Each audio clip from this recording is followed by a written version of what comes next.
everyone, it's Miss Gwen from Shades Out of School Time, and today I want to show you a painting technique that you can use at home with some things that you may have around the house. We're going to use bubble wrap today, and we're going to make a snake out of a bubble wrap and paper plate. So the supplies that you will need is going to be a little piece of bubble wrap with the bubbles still intact so that they will pop. Because if they are flat, then it will make a different design on your snake that you don't particularly want. These are going to be the scales of the snake. You'll need a cheap paper plate, one of the kind that comes like in a stack of 100 for $1 or something like that, just a cheap paper plate.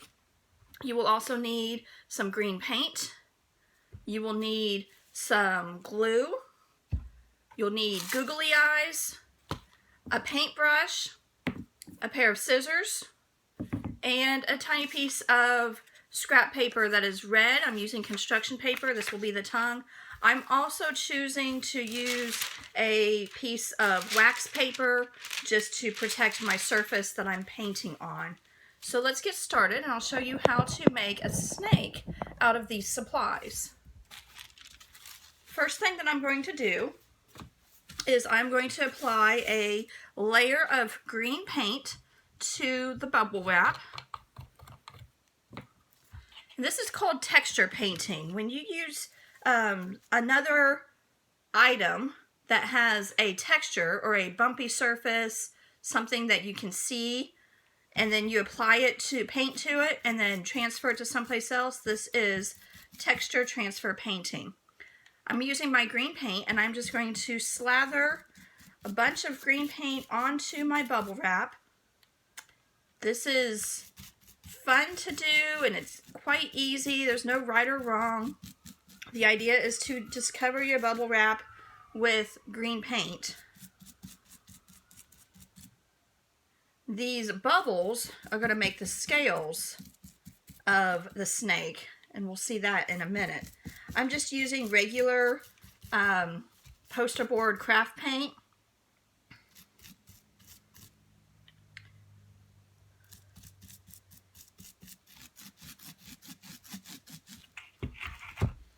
And we're going to apply a layer of paint to the bubble wrap. You do not have to cover the whole piece of bubble wrap, because when you apply it to your plate, you're going to do several applications. So I'm going to move my plate over here, and I'm going to take my freshly painted bubble wrap, and I am just going to flip it over paint side down, and I'm going to press it onto my plate. Careful not to pop those bubbles. And then when I lift it, I've got a neat little design. This is called transfer texture painting, because I've used the texture from the bubble paint and applied it to, or the texture from the bubble wrap, and applied it to, with paint, to my item that I'm going to be painting. I'm going to add another layer of green paint. Maybe get the other side of that plate paint a little bit.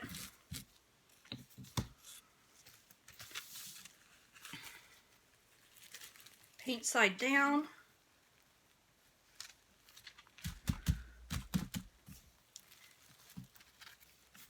And it might look something like this. This is why I have the wax paper down, because you're going to want to go over the edge of your plate where you've got the gaps, like right here, with your paint. You can probably do this again with your bubble wrap without applying new paint. Go over the edge just a little bit. Just kind of tap that down in there and get that paint nice and coated on the plate until you have enough that you like it. And I think a little bit more up here. It's completely okay that your bubbles overlap each other. In fact, you kind of want that. That gives your paint some dimension or some depth.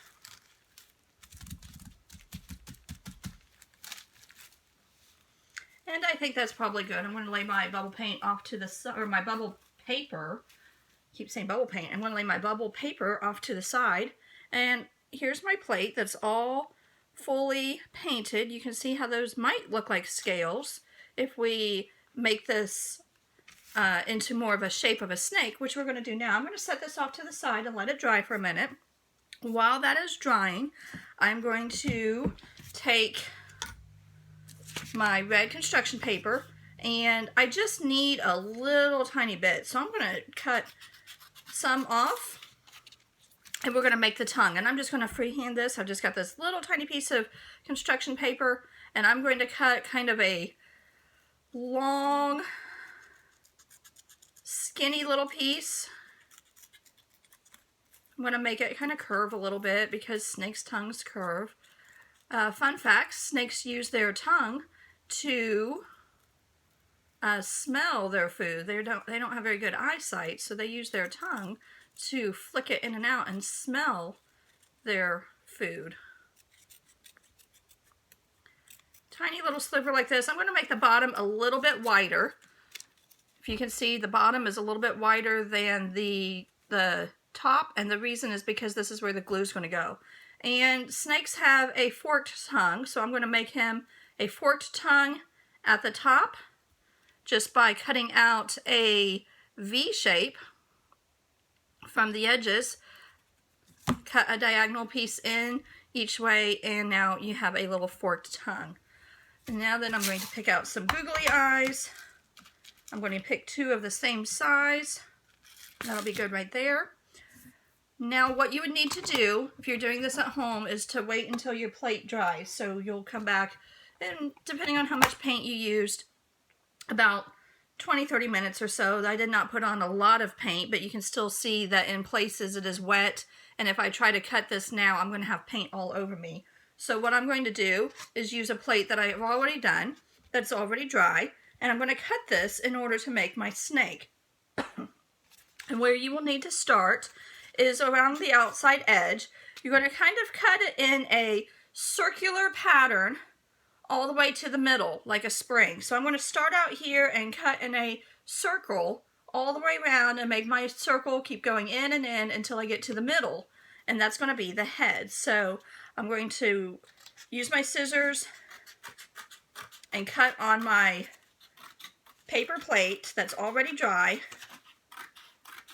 And just kind of follow the pattern of the plate all the way around.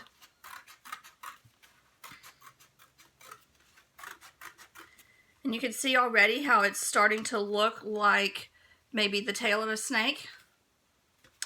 And we're just going to continue to cut. And when I get to where I started, I'm going to go in a little bit further so I can keep this as one continuous piece of plate. Cutting in a circle.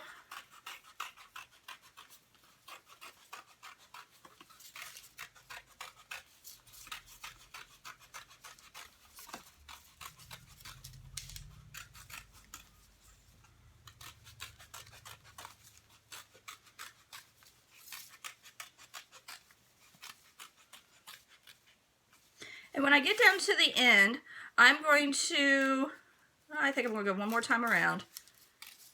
When I get down to the end, I'm going to cut a little bit off to make the head. So it's going to be, instead of completing your circle, we're going to kind of angle this in, and then we're going to round it off a little bit higher. So I'm going to angle it in like I was finishing my circle, and then I'm going to come off and round off that little part so that I have cut off just a little bit from the head.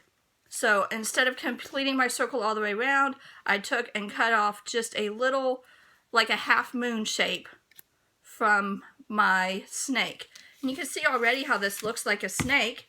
And then in order to finish it, I'm going to take the glue and I'm going to give just a dot, not a lot, 2 little dabs of glue for the googly eyes.